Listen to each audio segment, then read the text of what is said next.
Hello दोस्तों, आज हम एक हीरो होंडा में सीडी डॉन के इंजन का काम करने वाले हैं। इसमें प्रॉब्लम आ रही थी, इसमें तीसरा गियर अटक रहा था, लग नहीं रहा था। तो आज हम उस इंजन को खोल करके अब वापस से रीअसेंबल करने वाले हैं और उसके लिए हम हमारी टीम से मिलेंगे और हम सब मिलकर के साथ में इसे असेंबल करने वाले हैं। तो चलिए शुरू करते हैं। तो सबसे पहले हम लोग एक बेरिंग लगाएंगे। ये दो बेरिंग है जो कि हम लोगों ने बाहर निकाला था, क्योंकि ये जो ब्लॉक है ये गियर की वजह से टूट गया था और इसे हम लोगों ने वापस से वेल्डिंग करवाया है। और वेल्डिंग के बाद अब हम इसके अंदर वापस से बेरिंग को इंस्टॉल करेंगे।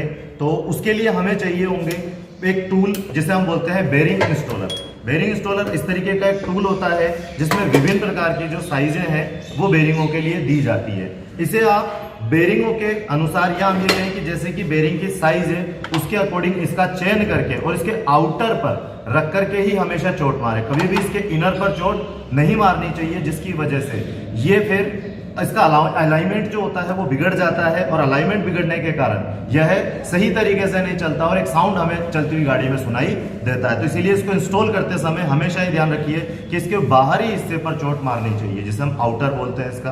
तो चलिए इसको इंस्टॉल करते हैं।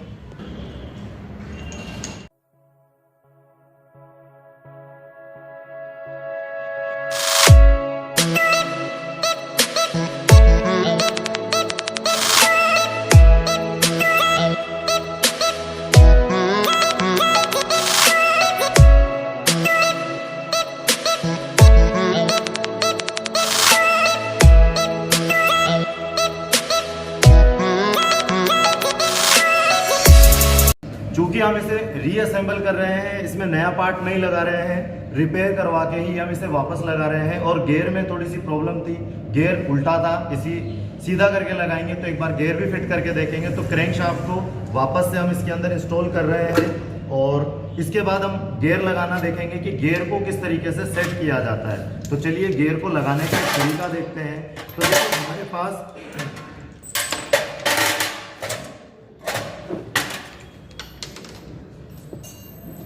दो गियर होते हैं साधारण से, दो ये शाफ्ट है हमारे पास, ये एक्सल के नाम से जाने जाते हैं। एक ड्राइव एक्सल होता है, एक मेन एक्सल होता है। ये हमारा मेन एक्सल है जो कि क्लच के साथ लगता है और ये हमारा ड्राइव एक्सल है जो कि गाड़ी को ड्राइव करने में हमारी मदद करता है, या हम ये कहें कि हमारे चेन स्पॉकेट के साथ लगता है। तो चलिए इसको भी लगा के और फिट करके देखते हैं कि गियर जो है किस तरीके से इंस्टॉल किया जाता है।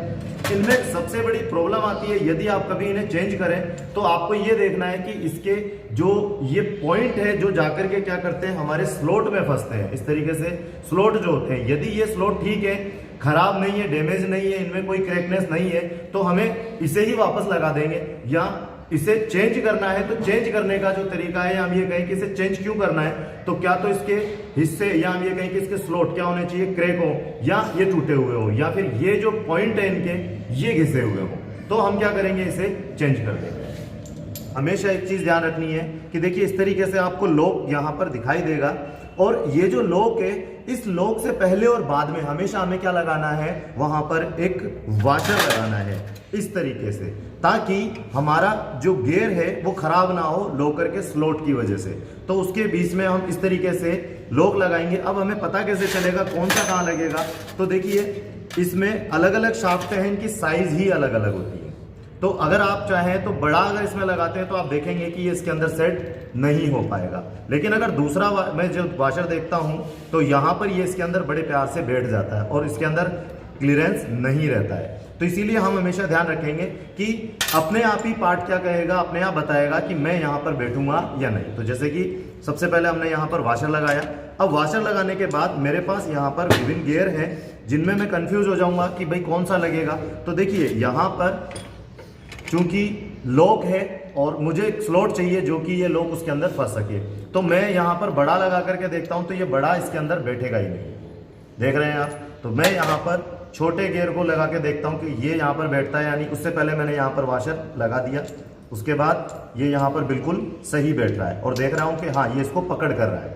इसके बाद दूसरा गियर फिर से वही वाशर लगाना है, लेकिन यहां पर ये नहीं काम कर रहा है। दूसरा इसकी साइज का वाशर देखूंगा, इसके बाद एक और गियर देखूंगा कि ये लग रहा है कि नहीं, क्योंकि अब यहाँ पर स्लॉट है, यहाँ पर कोई भी लॉक नहीं है, फिर भी लगा के देख सकता हूँ ये इसके अंदर बैठेगा नहीं, क्योंकि ये इसका नहीं है। इसके बाद दूसरा गियर लगा के देखते हैं यहाँ पर, क्योंकि अब ये इसमें आसानी से बैठ गया। वाशर के बाद फिर से गियर। अब लास्ट में इसके बाद यहाँ पर एक और चूंकि हिस्सा बच गया तो यहाँ पर हम क्या लगा देंगे, एक और वाशर लगा देंगे। अब आगे का हिस्सा, अब यहाँ पर एक और गियर बचा हुआ है, क्योंकि इसका होल भी बड़ा है, इसीलिए शाफ्ट, बड़ी शाफ्ट में ये आने वाला है, तो इसको लगा के देखते हैं। लेकिन इसके बीच में काफ़ी ज़्यादा गैप दिखाई दे रहा है।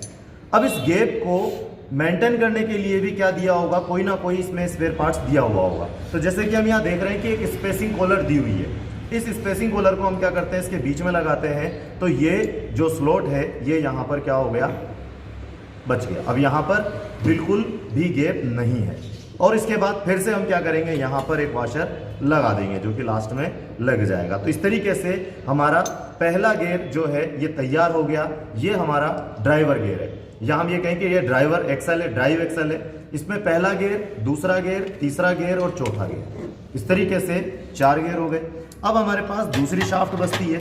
अब इस शाफ्ट में चूंकि हम इस लॉक को निकाल करके इस हिस्से को चेंज कर सकते हैं, इसके अंदर ये जो हिस्सा है ये फ्री होता है और यहाँ पर ये शाफ्ट के साथ लगा रहता है। और जैसे ही क्या होता है, हम इसे चाल देते हैं तो इसके घूमने के कारण शाफ्ट भी क्या होती है, घूमती है। या हम ये कहें कि शाफ्ट के घूमने के कारण इन गियरों को चाल मिलती है। तो चलिए इसके बाद अगला गियर लगाते हैं इसके अंदर। फिर से यहाँ पर लॉक के बाद वाशर और उसके बाद अगला। तो चलिए अब इसे इंजन में फिट करते हैं।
किक वाला रेचिट, ये ऐसा क्या है, देखो ये फ्री होता है, लेकिन जैसे ही आप इसको चला दोगे तो ये एक तरफ घूमेगा तो शाफ्ट को घुमा देगा। जब आप किक लगाते हो तो ये हिस्सा क्या है, किक के साथ जुड़ा होता है। अब किक में आप एक बार देखेंगे कि यहाँ पर हिस्सा आपको एक दिखाई देगा, ये वाला भाग, पट्टी दिखाई दे रही है। जब आप किक लगाते हो तो इसमें एक स्प्रिंग लगेगी, वो स्प्रिंग क्या करती है, इसको वापस से पीछे रिटर्न करती है, जिसकी वजह से ये हिस्सा जैसे इसके ऊपर बैठेगा तो ये फ्री हो जाएगा। जब इंजन स्टार्ट हो जाएगा तो ये हिस्सा अपने आप ही क्या होता है, पीछे आके बैठ जाता है। आपने देखा होगा किक मारने के बाद जब गाड़ी स्टार्ट हो जाती है या कई बार आप किक नीचे भी दबा देते हो तो एक आवाज सुनाई देती है इस तरीके की। तो ये आपका रेचेट साउंड होता है, इसको रेचेट साउंड बोलते हैं। ठीक है, तो इसको अपन यहाँ लगा देते हैं और इसके बाद इसको क्या करेंगे, फिट करेंगे। तो इसके ऊपर का कवर लगा देते हैं, टॉप कवर। अब पैकिंग बाद में लगाने के बाद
रिंग है, अब 4 रिंग है।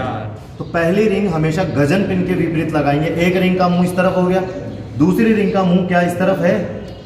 नहीं है सर, इधर आ गई वो, इधर ही बात। एक इधर हो गया मुंह और एक इस तरफ हो गया, तो ये ऐसे क्रॉस में आ गया इधर। और दूसरी तरफ क्या है? ऑयल रिंग का मुंह एक तो मेरी तरफ है इस तरफ और एक इस तरफ हो गया, तो ये क्या हो गया? क्रॉस बना है। तो हमेशा हम ऑयल रिंग जो होती है उसे क्रॉस में लगाएंगे। एक मुंह तो ये रहा और दूसरा ये आ गया इस तरफ, तो गजन पिन के विपरीत प्लेट, और दूसरा इस तरफ बस। अब बेस प्लेट लगा देंगे। ये क्या है? इसकी बेस प्लेट हो गई, ठीक है। अब लगा देता हूँ पानी नहीं, अभी नहीं, बस। अब ये मेरे को लगाना है बेस प्लेट की तरफ, क्योंकि जहाँ पर बेस प्लेट लगेगी वहाँ पर हल्का सा ये बॉन्ड हट जाएगा, ठीक है। तो यहाँ मैं इसको लगा देता हूँ। अब ब्लॉक को लगाने का तरीका, ये जो होल दिखाई दे रहे हैं ये ऑयल होल के लिए है, ठीक है। Oil whole.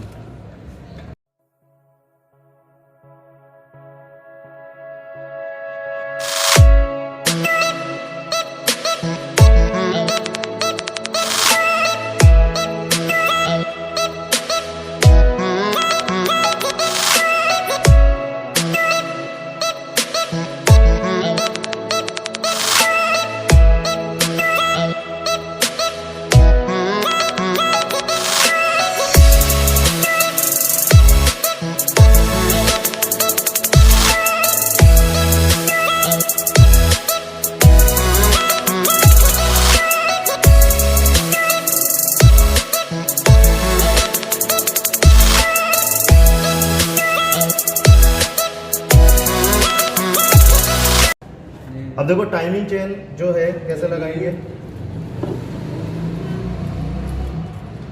आसान है लगानी अभी तो, क्योंकि इंजन खुला हुआ है। जब ये फिट होता है तब प्रॉब्लम आती है। निकल गई। टेंशनर है जो कि क्या करता है, इसके ऊपर दबाव बना के रखता है, इसके ऊपर आपकी टाइमिंग चेन के ऊपर। और ये इसका जो है, ये चेन को क्या नहीं होने देता, इसके पास में नहीं आता है। चेन टेंशनर की मदद करता है, ये भी इसके ऊपर चौड़ा रखता है, इसको टेंशन बना के रखता है।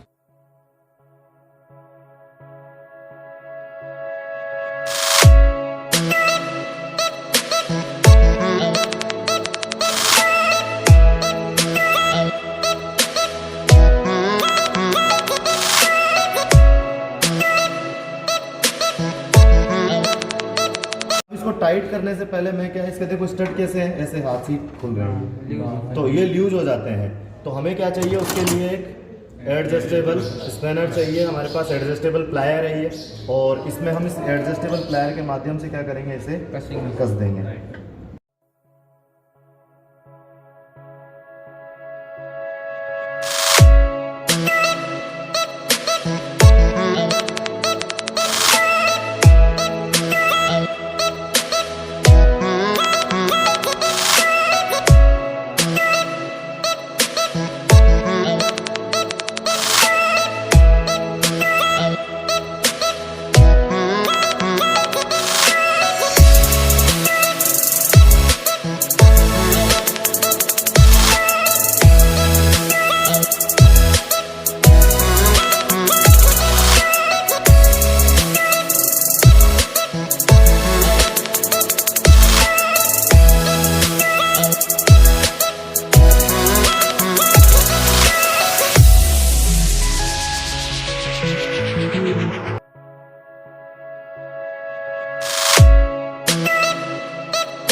ये निशान जो है टी का होता है, टी लिखा हुआ है और इस पर देखो यहाँ एक कट सा निशान दिया हुआ है। इसको जब भी लगाएंगे तो इसको हमेशा क्या रखेंगे, इसके सीध में लगाएंगे।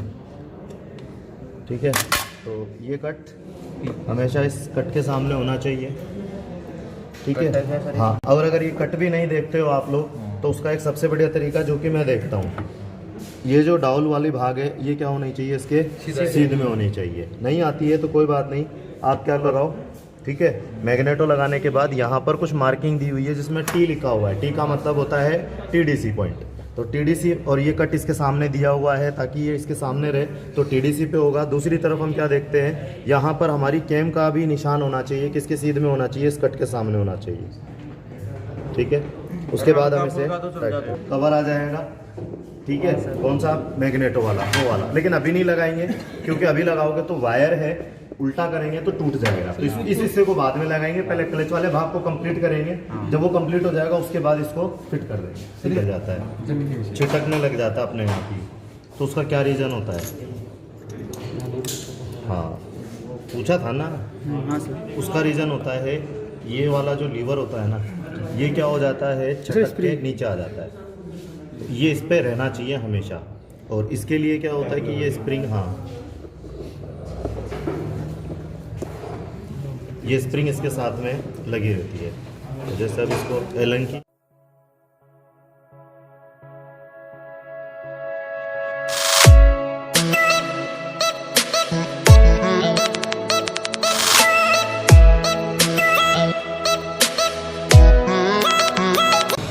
दोनों दो पार्ट होते हैं ना, तो दोनों पार्टों पे किसी भी हो सकती है ये। अब देखो ये जैसे अपन लगा रहे हैं ना, तो ये क्या हो जाता है, कई बार खुल जाता है और पकड़ना है, और खुलने के कारण क्या हो जाता है, ये छिटक जाता है। और छिटक करके क्या हो जाता है, ये क्या तो नीचे अटक जाता है या ऊपर चला जाता है। तो चलती हुई गाड़ी में गियर क्या हो जाता है, फ्री हो जाता है। तो जो ये आराम से हो गया।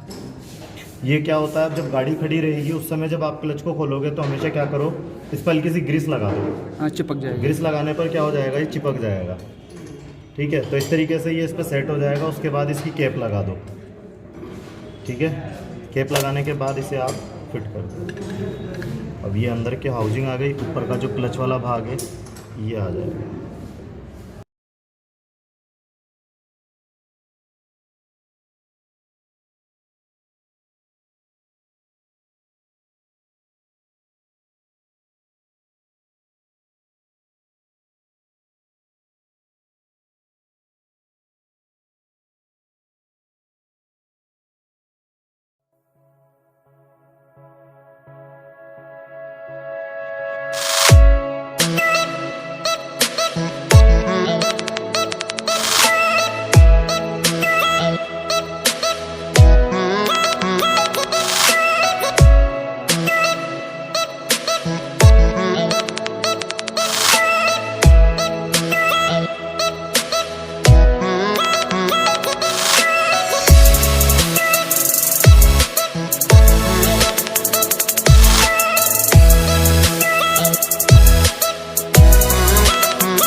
Thank you.